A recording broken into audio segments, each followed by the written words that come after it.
ओम शांति। भाग्य विधाता भाग 2। इस पुस्तक में आज हम पढ़ेंगे निराकारी, निर्विकारी और निरहंकारी बनो। इस विषय पर ब्रह्मा कुमार शिव कुमार भाई जी अपने अनुभव सुनाते हैं। चलिए आज हम इसे पढ़ते हैं। साकार में ब्रह्मा बाबा को निराकारी स्थिति अथवा याद में मग्न देखकर आवाज़ में आने की इच्छा भी नहीं होती थी। एक बार जब मैंने बाबा के कमरे में सुबह प्रवेश किया तो देखा बाबा तपस्या में मग्न थे।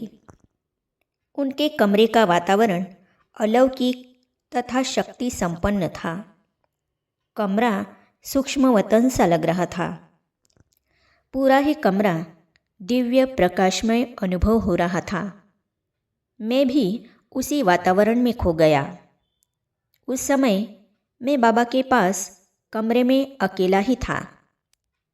कुछ समय के पश्चात बाबा ने मुझे मीठे बच्चू आओ कहकर हालचाल पूछा। उस अलौकिक खुशी की अनुभूति व श्रेष्ठ स्थिति पूरे दिन स्वतः ही बनी रही और आज भी जब मैं उस स्थान व स्थिति को याद करता हूँ तो पिताश्री जी की वह तपस्या अलौकिकता मानस पटल पर उमड़ पड़ती है, जो कि अपने आप में न्यारी व अद्वितीय थी। मैंने पिताश्री जी को आओ बच्चे, मीठे बच्चे, मेरे नयनों के नूर कहकर बुलाते हुए देखा। उनमें कभी भी रोब नहीं देखा। बाबा कहते थे, यह मधुबन एक दिन किला बन जाएगा। कोई भी अपवित्र व्यक्ति यहाँ नहीं आ सकेगा। यह होलीएस्ट ऑफ द होली स्थान है।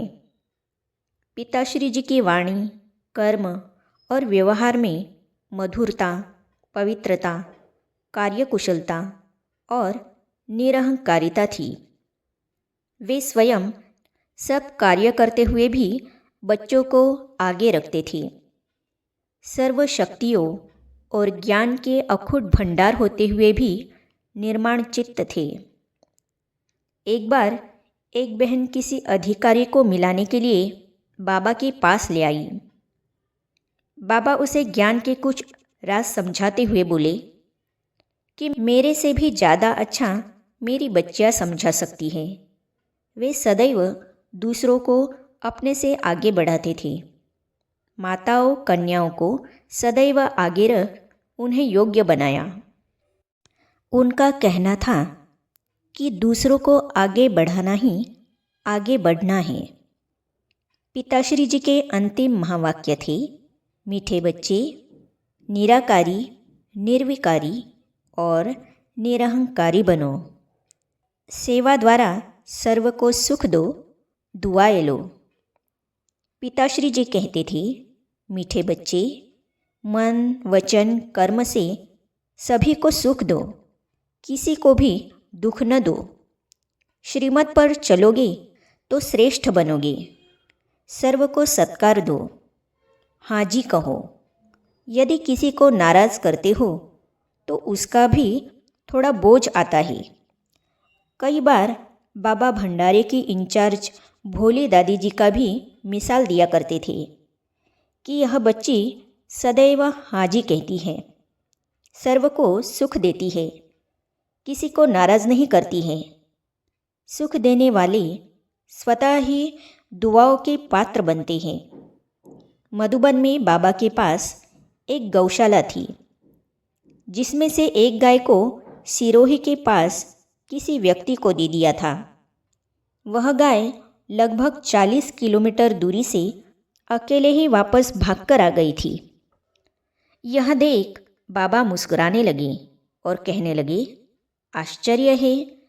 कई बार बाबा स्वयं गौशाला में चक्कर लगाते थे और सभी प्रकार की व्यवस्था भी करते थे। एक बार पिताश्री ने कोयले के बारीक चूरे के ढेर को देखकर कहा, बच्चे आओ, इसे गोबर में मिलाकर उपले बनाएं। जिनको पानी गर्म करने में सफल कर सकते हैं। इस प्रकार हमारे बाबा कर्मयोगी और फरिश्ता स्वरूप थे। नुकसान होने से बचाना माना भाग्य जमा करना। साकार बाबा पारस के समान थे। उनके संग में रहने वाले भी पारस बन जाते थे। वे हर एक की विशेषताओं व गुणों को ही देखते थे तथा विशेषताओं के आधार पर ही आगे बढ़ाते थे। बाबा कहते थे, बच्चे, किसी के संस्कारों को नहीं देखना। संस्कारों को देखने से संस्कार अंदर चले जाते हैं। विशेषताओं को देखने से विशेषताएं भरती जाती हैं। पहले मधुबन में जब पार्टी आती थी तो उनकी देखभाल व ठहरने की व्यवस्था पिताश्री करते थे। वे रात्रि सोने से पूर्व सभी मेहमान बच्चों का हालचाल उनके कमरों में जाकर मालूम करते थे। मुझे भी बाबा ने सभी कमरों में खुशबूदार सामग्री, लोबान, गुग्गल आदि जलाने का कार्य दिया। उन दिनों मधुबन में बने नए मकानों में बिजली नहीं थी। स्वयं बाबा ने मुझे लालटेन साफ करना व जलाना सिखाया। साफ करते समय लालटेन का शीशा टूट जाता था। पिताश्री कहते थे, ध्यान रखना टूटे नहीं। दोबारा भी नुकसान हो जाता तो बाबा समझाते, यज्ञ का नुकसान होने से बचाना माना अपना भाग्य जमा करना। बिजली की बचत करना माना बिजली का उत्पादन करना। याद में रहकर समझाओ। बाबा कहते थे, बच्चे, जब भी किसी को समझाओ तो शिव बाबा की याद में रहकर समझाओ, तब तीर लगेगा अर्थात असर होगा। इस प्रकार बाबा बच्चों को उमंग उत्साह में लाते थे, जिससे कि स्थिति और सेवा दोनों ही आगे बढ़ी। एक बार बाबा ने मुझे सुरक्षा का कार्य दिया और कहा कि देखो, यह बाबा भी तो विश्व रक्षक है। आपको भी यज्ञ रक्षक बन यज्ञ की रक्षा करनी है। बच्चे, पहरा देते समय शिव बाबा को याद करने का अच्छा अवसर है। याद का चार्ट भी लिखकर दिखाना। मैंने जब चार्ट लिखकर दिखाया तो बाबा ने उस पर हस्ताक्षर करते हुए लिखा, बहुत अच्छा। बाबा कहते थे, बच्चे, याद करते करते पक्का अभ्यास हो जाएगा तो स्थिति ऊंची बन जाएगी। यदि कोई व्यक्ति कुछ करने भी आएगा तो बाबा उसे डरावना साक्षात्कार करा देगा और वह भाग जाएगा। एकांत में मगन अवस्था का अभ्यास। बाबा का सदैव यही उद्देश्य रहा कि हर मानव अंदर गहराई में जाकर अपनी छिपी हुई सोई हुई शक्तियों को जागृत करे। हर एक बच्चा हीनता व छोटे विचारों से ऊपर उठकर प्रगति की मंजिल की ओर बढ़े। बाबा जब कर्मातीत अवस्था के बहुत नज़दीक थे तो बहुत ही उपराम रहने लगे थे। हमने देखा कि बहुत अधिक समय तक एकांत में मगन अवस्था का अभ्यास करते थे और बच्चों को भी कहते थे, बच्चे, मधुबन में बहुत बड़ी बड़ी छतें हैं। छत पर बैठ करके या पैदल करते हुए एकांत में मगन अवस्था का अनुभव करो। एक बार एक बच्चा बाबा के पास आया। बाबा ने उससे पूछा, बच्चे, नींद आई? उसने कहा, हाँ बाबा, अच्छी नींद की। यह सुनकर बाबा ने उससे कहा, बच्चे, मेरे भक्त पुकार रहे हैं दुखों से छुटकारा पाने के लिए, एक सेकंड के दर्शन के लिए। क्या आपको उनकी करुणा भरी पुकार सुनाई नहीं देती?